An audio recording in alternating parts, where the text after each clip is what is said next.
మధ్యకాలంలో బాగా సౌండ్ చేసింది మీది ఓటీటీలో వచ్చినటువంటి web series save the tigers. Save the tigers 1 and 2 మామూలు కాదు.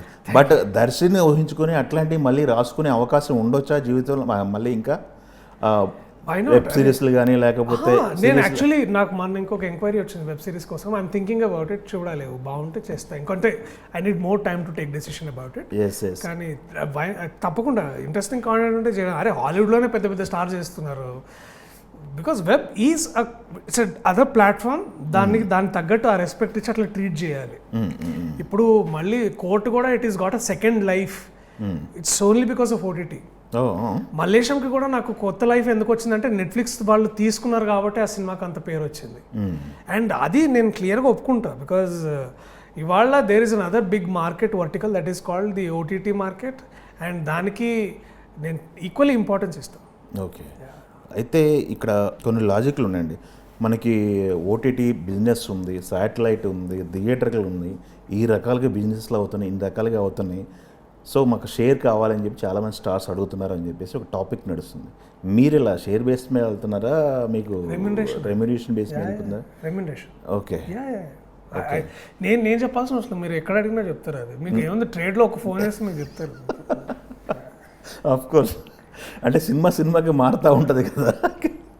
లేదు సార్, నేను చేస్తున్న ఇప్పుడు రానున్న సినిమాల్లో కూడా నేను ఎక్కడ షేర్ లేకపోతే నాకు నైజాం ఇవ్వండి నేను అడగలేదు, లేకపోతే నాకు ఓవర్సీస్ ఇవ్వండి నేను అడగలేదు. నా రెమ్యునరేషన్ నేను తీసుకొని నా బాధ్యతగా నా పని చేసి ప్రమోట్ చేసి వెళ్ళిపోతున్నాను. ఓకే, సేమ్ మార్కెట్ సేమ్ అని క్యాల్కులేట్ చేసుకుని రెమ్యునరేషన్ ఉంచారా, లేకపోతే నెక్స్ట్ ఇంకా? సార్ ఇప్పుడు నేను అడగాల్సిన దానికంటే ఎక్కువ అడిగితే ఇచ్చేవాళ్ళు కూడా లేరు sir. Let's be honest about it. ఇప్పుడు నేను ఎంత వాల్యూ చేస్తానో అంతే ఇస్తారు, కానీ అంతకంటే ఎక్కువ ఎవరు ఇవ్వరు. అలాంటప్పుడు దాని గురించి there is no beating around the bush. It is just వీడికి దర్శకి ఇంత ఇస్తే వీడు డిజర్వింగ్ క్యాండిడేట్ అని వాళ్ళకి తెలుసు కదా. ఇప్పుడు నేను ఏదో 100 కోట్లు వచ్చినా నాకు పోస్ట్ వేసుకుంటే నా రెమ్యునరేషన్ మారిపోదు కదా సార్. వాళ్ళకి తెలుసు వాడికి ఎంత డబ్బులు వచ్చినా వీడికి ఎంత ఇవ్వాలని. సూపర్ సార్, చాలా కాల్కులేటివ్గా ఉన్నారు. చాలా ఎవ్రీబడి నోస్ ఎవ్రీథింగ్ సార్. ఎవరిని పిచ్చోడిని చేయాలి, నేను పిచ్చోడిని అవుతా వాళ్ళని చేయాలనుకుంటే, అంతేగాని I don't want to do that. Yes. Okay, మీకు ఇండస్ట్రీలో దాని ఏమంటారు, సాయంత్రానికి చిరాకు వచ్చింది, లేకపోతే ఇది ఒక స్పెండ్ చేద్దాం 2 hours అంటే కూర్చోడానికి ఫ్రెండ్స్ ఎవరు? నా చిన్నప్పుడు ఫ్రెండ్సే ఉంటారు. ఇవాళే కలుస్తున్నారు వాళ్ళని, యశ్వర్ అండ్ విన్సెంట్ అని. నా చిన్నప్పటి నుంచి ఫ్రెండ్స్ వాళ్ళు. అవునా? I'll go meet them. Okay, వాళ్ళు ఇంటి దగ్గర వాళ్ళు ఎవరు ఖాళీగా ఉంటే వాళ్ళ ఇంటికి వెళ్ళిపోతాం అనమాట. ఇండస్ట్రీలో ఉన్నారు కదా నాకు ఇద్దరు, రాహుల్ రామకృష్ణ, రాహుల్ గడకుడు. సో వాడిని కలవడం, లేకపోతే రవీంద్ర విజయ్ ఒకడు, వీళ్ళని కలుస్తూ ఉంటాను అనమాట.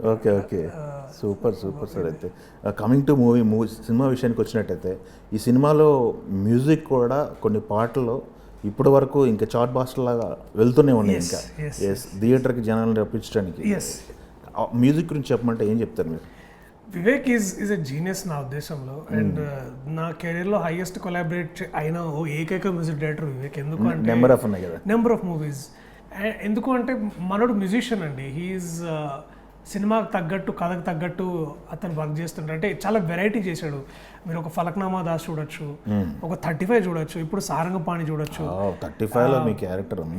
సో నేనేమన్నంటే సంగీతాన్ని కూడా కథకి తగ్గట్టు ఆ ప్రయారిటైజ్గా వర్క్ చేయడం అతని style of working. And is a very positive and powerful soul అని నాకు అనిపిస్తుంది. ఎప్పుడు పాజిటివ్గా ఉంటాడు, పాజిటివ్గా చేస్తాడు. అండ్ కాస్త విభిన్నంగా ఉండొచ్చు రెగ్యులర్ స్టైల్ నుంచి, but that is what I want from him. Okay, and that is what. అలాంటప్పుడు ఏమవుతుందంటే ఒక క్రిటిక్ లాగా ఉంటే ఫ్రెండ్ కూడా మన గేమే బెటర్ అవుతుందని నా ఉద్దేశం. ఓకే, అండ్ మోహన్ గారు కూడా క్లియర్గా అదే నమ్ముతారు. So you can see his work is very very different from whether it is అంటే సుందరానికి అయితే ఏంటి, లేకపోతే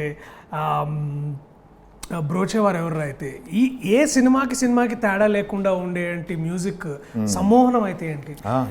ఇప్పటికి మన మూన్ షైన్ అనే దాంట్లో ఐ థింక్ ఎవరో సంబడి లైక్ ఓ చలితారా పాడుతుంటే నాకు అది అబ్బా ఇప్పుడు కూడా ఫిక్యులర్ లైక్ అదేం 10 ఏళ్ళ వెనకాల కాదు, మనలే, బట్ అది ఇంకా రన్నింగ్ లో ఉంది.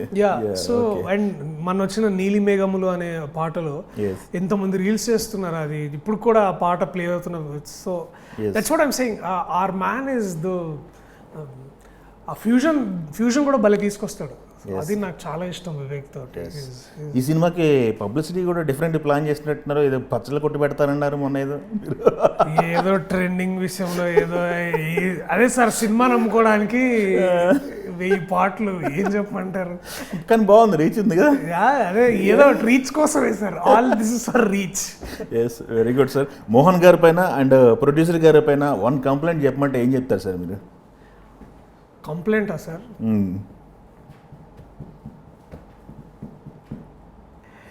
కంప్లైంట్ అంటే ఏం చెప్తారు సార్? నో కంప్లైంటా? లేదు సార్, నాకేం కంప్లైంట్ ఏం లేదు. మోహన్ గారు నాలాగా ఎక్కువ కాఫీ తాగుతారు, అదొకటే కంప్లైంట్. ఓ, కంపెనీ దొరికిందిగా. అంతే అంతే, that's the only. Yes. KP గారు అయితే ఇక అసలు sir okay sir, okay sir, bye sir, అంతే. ఇక ఇట్స్ లైక్ దట్.